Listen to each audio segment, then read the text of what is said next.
Pour comprendre cet investissement, je pense qu'il faut se rappeler un peu ce qu'il s'est passé dans la filière ces dernières années.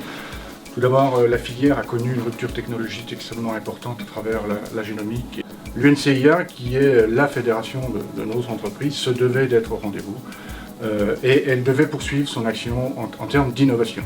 La station de phénotypage est la pierre angulaire du projet de l'UNCIA 2020. Ça doit nous permettre demain de mieux comprendre les mécanismes de la reproduction.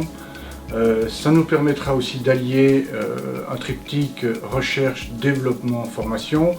Recherche à travers la mise en évidence de phénotypes ici, développement des innovations que l'on pourra mettre en évidence et formation de nos collaborateurs pour acquérir ces innovations. Tout ça au service de nos entreprises de sélection pour assurer plus de compétitivité à nos éleveurs.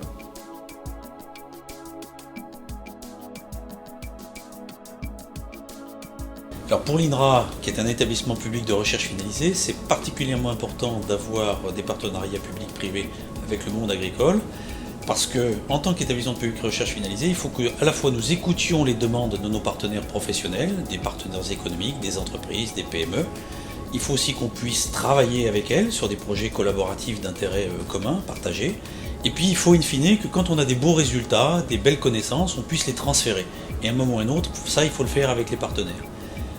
Et puis c'est aussi intéressant, et c'est aussi important je pense, ces partenaires publics-privés pour les entreprises elles-mêmes, pour le monde agricole lui-même, parce que d'une certaine manière, ça lui fournit l'occasion en travaillant avec nous, d'avoir accès aux meilleures connaissances, aux meilleures technologies, aux meilleurs savoir-faire. Donc il y a un intérêt partagé des deux parties, tant de la recherche publique que des partenaires privés, que d'établir ce type de partenariat.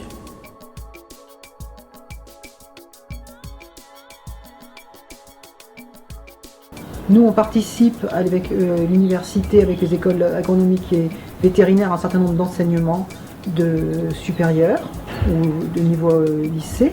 Avec l'UNCA, on entre dans un autre domaine qui est celui de la formation professionnelle, domaine dans lequel bien sûr on émargeait déjà, mais là on va pouvoir faire plus, mieux, et on espère bien avec l'UNCA avoir ici même, dans de nouveaux locaux, un centre d'enseignement à visée internationale. Ça aussi c'est un projet qu'on a ensemble, qu'on souhaite bien mener à terme, parce que c'est pour nous une façon d'assurer aussi la diffusion de nos travaux, d'assurer la diffusion de nos résultats, et encore une fois aussi de nous enrichir des discussions qu'on peut avoir avec le terrain.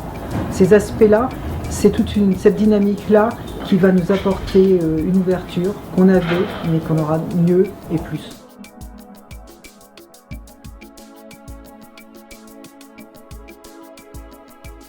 Une station de phénotypage, c'est d'abord la suite logique des investissements réalisés par l'ensemble de la filière depuis 1990, où l'UNCA a été un des pionniers à investir dans le transfert embryonnaire, l'OPUFIV, d'abord à Châteauvillain et maintenant depuis quelques semaines au sein de Nouzilly. Donc le phénotypage avec la sélection génomique est quelque chose qui devient un élément clé de la compétitivité et de l'efficacité des schémas de sélection. Nouzilly est placé à équidistance entre d'un côté le bassin laitier, le Grand Ouest, le bassin laitant, donc le Massif central.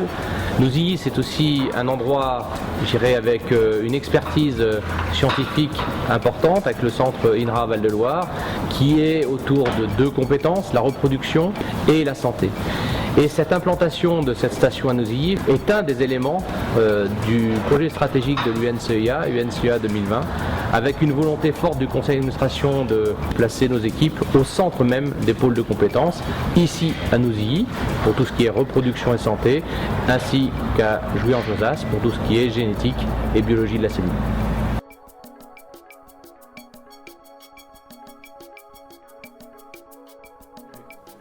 Nous souhaitons, à travers cet investissement, attirer des partenariats nationaux et internationaux pour répondre aux enjeux de demain, de la recherche et de la sélection, et ainsi faire valoir l'excellence de la filière génétique française.